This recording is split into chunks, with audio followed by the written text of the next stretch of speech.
Radio Action Theater presents Child of the Sun, the expedition of Hernando de Soto, a drama in 5 episodes. Your host, Eli Wallach. After a year of searching without success for treasure in the land of La Florida, Hernando de Soto in 1540 has been welcomed to the chiefdom of Cofitachequi in what is now South Carolina. The chief, or cacica, is a woman who has hidden herself in the countryside to avoid capture by the Spaniards. Word must have reached her that De Soto, to ensure provisions and bearers to carry his load, has made hostages of other chiefs. For their part, the Spaniards are eager to explore this new territory. Up till now they have seen nothing of the treasure thereafter, like that found in Central America and Peru. But an Indian boy taken captive by the Spaniards has told them, "The Indians of Cofitachequi prize gold." As the natives of this territory have welcomed De Soto with open arms, there is now reason to believe that gold is there for the taking. Episode 3 of Child of the Sun, much feared in all the land.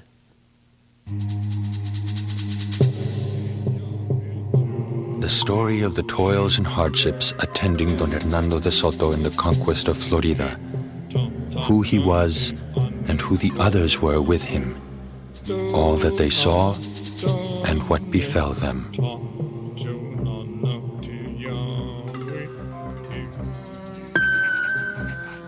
To the Board of Magistrates, Santiago de Cuba. Very noble gentlemen. They say there is much commerce among the Indians here, an abundance of gold, and silver, and pearls. May it please God that this be so, for of what these Indians say I believe nothing but what I see, and see well. But they will know, and have it for a saying among them, that if they lie to me, it will cost them their lives.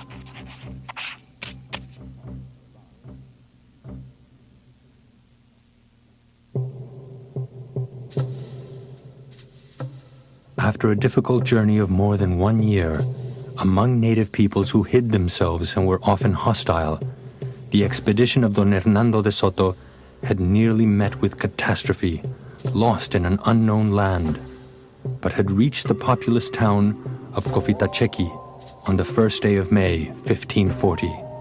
Here, the land was fertile for many leagues in each direction. The houses we had first encountered in Florida had been roofed with grass. Here, they were roofed with cane after the fashion of tile, and kept very clean. We received many presents of skins and blankets, and gave the Indians in return the small bells which the Indians took to wearing on their arms and legs. This place is good. I said this place is good. Good! The Indians were clothed down to their feet with very fine skins and blankets of sable fur. The people, very clean and polite. The Spaniards were all enamored of the princess of Cofitachequi, niece of the cacica, and perfect in the extreme. Honoring her nobility, she was called Señora, my deepest appreciation for your hospitality. Nia waka wile utinak quaresi. The senora says she will do everything possible in your service within the limits of her ability. Half the houses of the town have been emptied for your officers, and the people have been sent elsewhere. You may tell her in the name of my lord, the Emperor of all Christians, that I receive her kindness, so that my sovereign might show gratitude in his own time and occasion, that her generosity will never be forgotten, that many other Christians who will come after us will be her protectors. I was against welcoming these people, and I am against it now. But what are we to do? The drought and sickness have left us weak.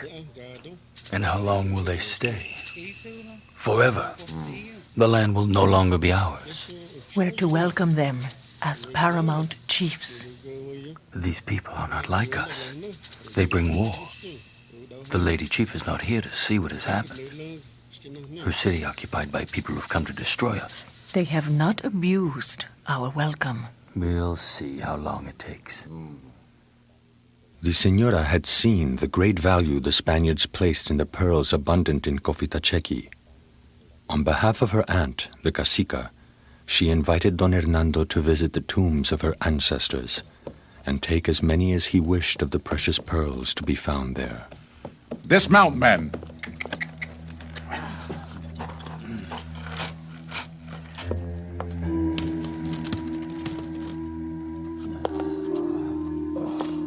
The smell of the dead. Baskets. Añasco, open this one here. Oh, a recent one. But the pearls, look, big as chickpeas. From the rivers, not the sea. And look how they've burned holes in them. Some, not all. Open the others. Fortune. Incredible. Leave them. Take 200 pounds only. Inventory the rest. But Don Hernando, their value. We will ask about the gold the boy described. Governor, here, an emerald. There's more. Rosaries. More emeralds. Look closely, Baltasar. Juan. This is no emerald. It's Spanish glass. Lucas Vasquez de Ayllon, another man who failed like Narvaez. Killed by a fever soon after his ships arrived on the coast, somewhere east of here. His captains fought and killed each other over who should take his place.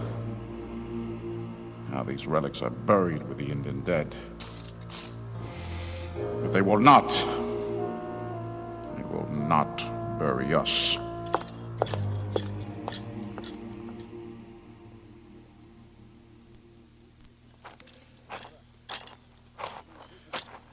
Senora, we visited the tomb of your ancestors, but took only as many of your precious pearls as would give us a memento of your great beauty.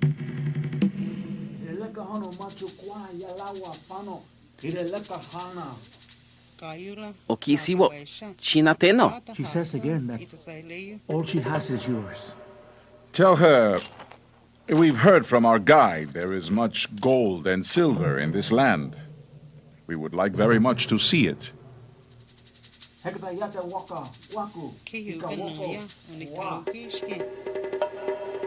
Okimanole, Ateye Honale Hia Rewana.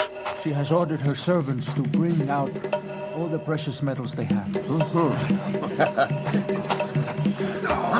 Look! Copper, polished to shine. It's what the boy Pedro described to us. Wait. There is something else.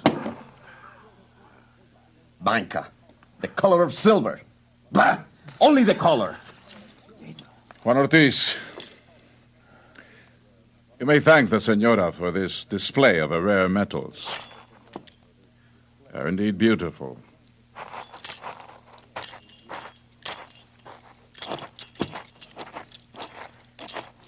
If there is no gold, there is no gold. Perhaps we will find this woman who is their chief. If there is gold, it is with her.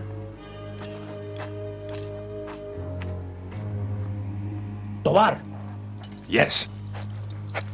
Tobar, there is no gold here. But I know for a fact that Gallegos and Añasco wish to remain here to establish a colony. No! Impossible! Spread the word among the men. In case Don Hernando listens too closely to what Gallegos and Añasco have to say, there is no gold in Cofitachequi.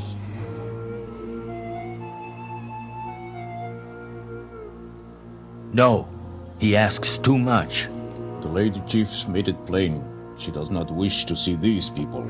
The Chief Soto requires one of us to guide him to her. It would be against her word. If we don't do as he wishes, he will attack us and kill our people. Tell him our honor will not permit us to take him to our chief, that she wishes to remain alone. I have told him, but he wishes to see her. I command you to go, Red Bear, and take them to the chief. Me? Because you are my cousin, and I know you will do as I say. Yes, I'll do what must be done.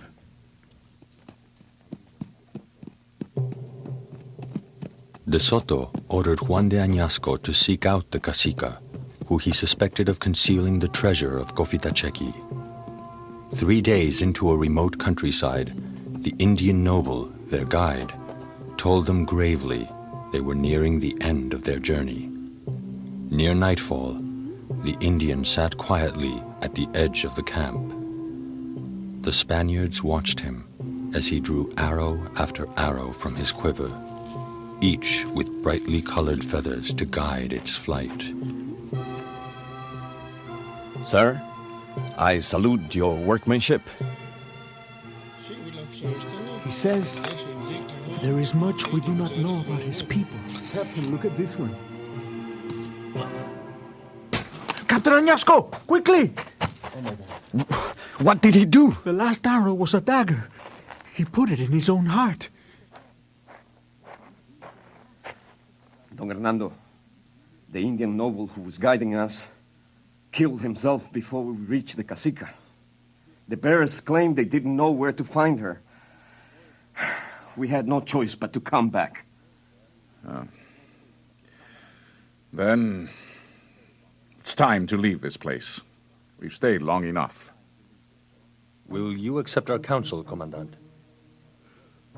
Baltasar, I always welcome what my trusted lieutenants are thinking. You're struck by this place, I know. Don Hernando, I agreed with Baltasar, and we are not alone. Many of us want to settle in this land. It's rich and plentiful, and near the ocean. Ships could stop here from New Spain, Tierra Firme, even Cuba, going to Spain. The people are friendly. For how long?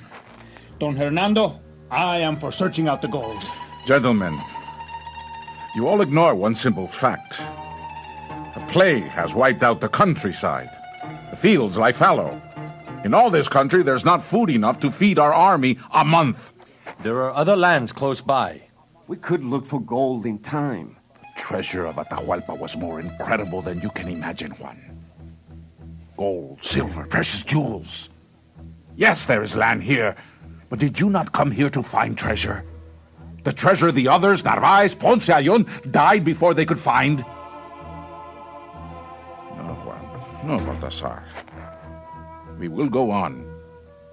The natives had told De Soto of a province 12 days distant called Chiaja, subject to a chief of Cusa.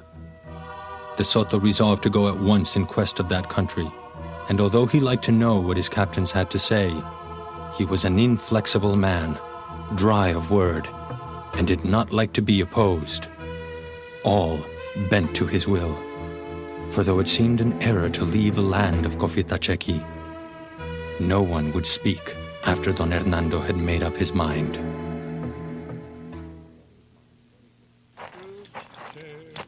What is it? She is mourning the death of her cousin, the one who took his own life. All right, but tell her I must see her. I will get Pretto to translate.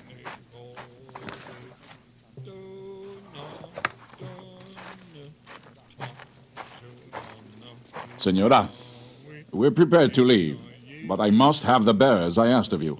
Pedro!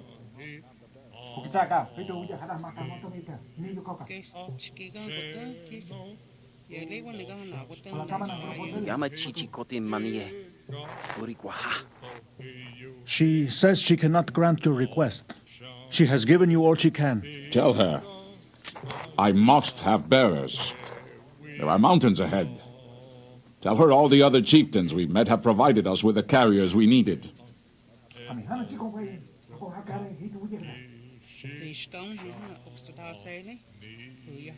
Mama ni hikwayo na nakowayo titi mama. She says her cousin is dead because he could not disobey her orders, but also could not betray the word of the cacica, who does not wish to see us. She says your men have acted badly in the town. Several women have been taken against their will. There has been stealing. Tell her, when an army encamps, it's not always possible to oversee the conduct of every man. She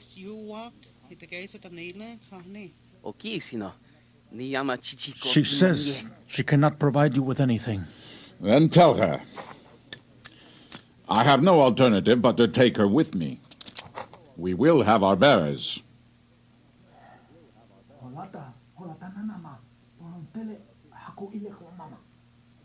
Juan Ortiz, make it plain. I'll wait for her outside. For well-doing, dear Senora, thus are you repaid. The 13th of May, 1540. De Soto set out from Cofitachequi with a large number of bearers, and the Senora as his guest. The country turned bleak, its people primitive. For 100 leagues, the Senora was greatly obeyed.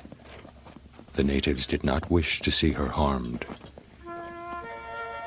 Pedro, tell the Senora I have no wish to be here, that I was left by my people 12 years ago. My only thoughts are for my own Sevilla. But I have learned the native language, you see. I must serve my king. Perhaps this journey will end soon.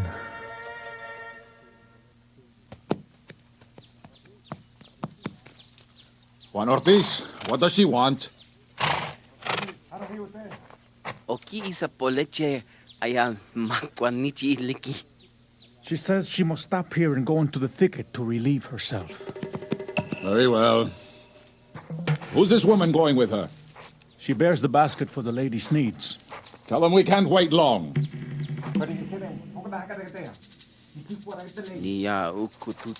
What did she say? Piki. She thanks your lordship for your hospitality.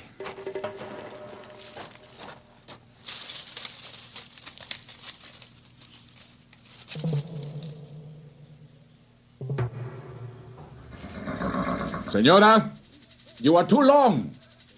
Ortiz, Pedro. Gallegos, Añasco, after her.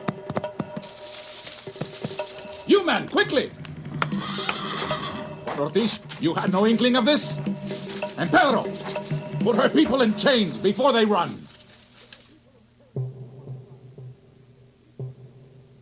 The Senora could not be found. She'd taken with her a box of valuable pearls De Soto had hoped to take from her when they reached the end of her territories.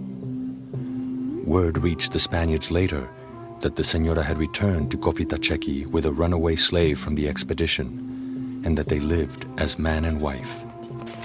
Next turn, I will find me a woman. You should have done it in the last place. Now we're back among the savages. With nothing to eat? What about the little dogs that do not bark? Ow! A rodent! Dog or rodent? It's tasty when there is nothing else.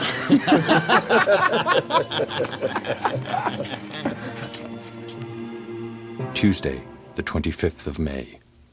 We went over a high ridge, suffering severe cold, though it was near summer.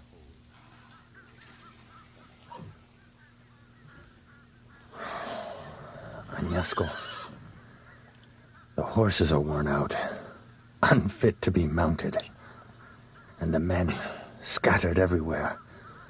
If we were attacked now, We'd be slaughter, yes. The men are grumbling more each day.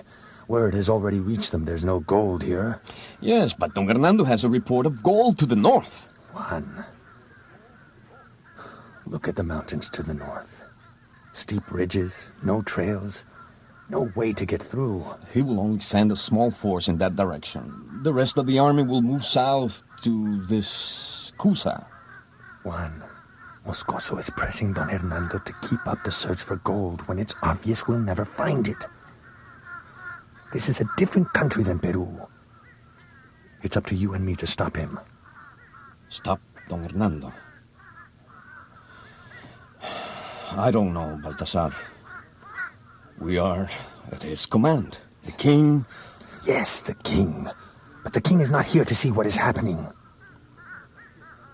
We're deeper in Indian country than we've ever been before, and making enemies of all. Baltasar, I cannot question Don Hernando. I'm sorry, Baltasar. It's my first expedition. I hope it's not your last. Arriving at the prosperous town of Chiaja, Don Hernando asked the chief for 30 women slaves. The chief conferred with his council. That night, the people fled. With 30 horsemen and as many on foot, Don Hernando went out to hunt them down. Passing by the towns of chiefs who'd gone off, he cut down and destroyed the great maize fields. At an island in a river, Soto learned that a large number of townsmen were hiding where the cavalry could not go. He sent a message by an Indian. Tell them to return to their homes at once and provide us bearers, as every other chief has done. That, seeing the great value your people place upon them, I will not ask for your women, as long as we have our bearers. The people judged it well to return to their homes and make their excuses, giving Don Hernando the slaves he needed. The expedition traveled 6 more days toward the paramount chiefdom of Cusa. On the 6th day of July, 1540, after sending many messengers, the great cacique of Cusa himself came out to greet us, borne on a litter on the shoulders of his principal men, seated on a cushion and covered with a mantle of marten skins. On his head, a diadem of plumes. Migo sapubat yakni pamaya kamu makin shale. Nitakamu nakahangla legat. Utinakayahi. Satchong shaka sa bafong katto. Holata minne yahi kisa. Ugli mo magat. Honihe manacho. Ikwe. Letokaloye. Powerful Lord, superior to every other on the earth, I received you in my heart the first day I heard of you. The country, thickly settled in numerous and large towns, with fields extending from one to another, was pleasant, with rich soil and fair river margins. But finding nothing of the treasure he was seeking, Don Hernando was determined to move on in the warm weather.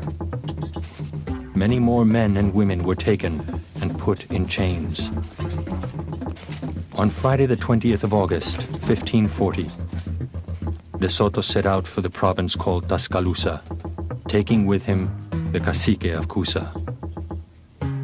Crossing a river, the expedition reached Talise, surrounded by maize fields. The inhabitants had gone off, but a chief had come on behalf of Tuscaloosa. Migo Tuscaloosa hache fama leji mea. Hache halato. Migo inlet hache yokpajine maka. He says the Grand Cacique of Tuscaloosa sends him to salute you. And the Cacique is told how all are led captive by your perfections and power. And that he longs to see you as much as he could desire the continuance of life itself. Don Hernando, we've heard many other tribes are afraid of this Tuscaloosa. Good. Tell the cacique we send these beads as a token of our esteem. The Indians care nothing for these beads. Tell him we also look forward to our meeting as much as life itself. Don Hernando seemed eager to meet this chief, whose warlike reputation preceded him. But first, sent 2 soldiers after the cacique's messenger, so the Spaniards might take counsel and be forewarned. This is how they come, in peace? With spies and worthless trinkets? Let's not provoke them. Perhaps he is the child of the sun, as they claim. They have no god, or else their gods are evil and must be killed. Tuscaloosa? He has made slaves of other tribes and taken their women for his soldiers. Hear this, child of the sun. The sun will not rise on the day the people of Tuscaloosa become slaves. The following night, the governor, Don Hernando, rested at a village 2 leagues from the town where the cacique Tuscaloosa, much feared in all the land, awaited us. Hernando de Soto's decision not to establish a colony in what is now South Carolina was a fateful one, not only for his expedition, but for the future history of North America. Had he founded such a colony, Spain might have established a stronger foothold in North America, ahead of the English and French who came after. But the conquistadores were not after land. They were seeking the immediate rewards of gold and silver, their payment for pacifying the Indians and bringing them within the dominion of the Spanish crown. This is Eli Wallach. Join me next time for another episode of Child of the Sun. Tuscaloosa says his people accept your peace as equals. Comandante, the town's filled with warriors, no women anywhere, and in the houses, weapons, many weapons. I knew it! The treacherous! We'll have to lay siege. This is it. He says, who are we to give orders to Tuscaloosa? We are thieves and tyrants, and it is only right that we die today. Child of the Sun, a drama in 5 episodes, was produced and directed by Robert Clem and adapted from the true relation of the Portuguese gentleman of Elvas, published in 1557. Music score composed and performed by Donald Stark. Script by Robert Clem. Sound effects by Arthur Miller. In the cast were Roger Pretto, Arturo Castillo, Emilio Del Pozo, Francisco Rivella, Mateo Gomez, Paul D'Amato, Juan Aguero, Adriano Gonzalez, Blanca Camacho, Ron Hale, Raul Breton, and George Lee Andrews. The program was recorded at West Trax Recording Studios in New York City by Jesse Plumley, and mixed at the studios of South Carolina Educational Radio by Bill Sexton. For portions of the program recorded in Native American languages, special thanks to Greg Keyes, to Robert Bushyhead and Gene Blanton of the North Carolina Cherokees, and to the Choctaw people of Conahatta, Mississippi. Funding for this series was provided by the Florida Humanities Council, the Arkansas Humanities Council, the North Carolina Humanities Council, the Mississippi Humanities Council, the New Jersey Committee for the Humanities, the South Carolina Humanities Council, and the Program for Cultural Cooperation between Spain's Ministry of Culture and U.S. universities. The series is a production of Radio Action Theater and the Foundation for New Media.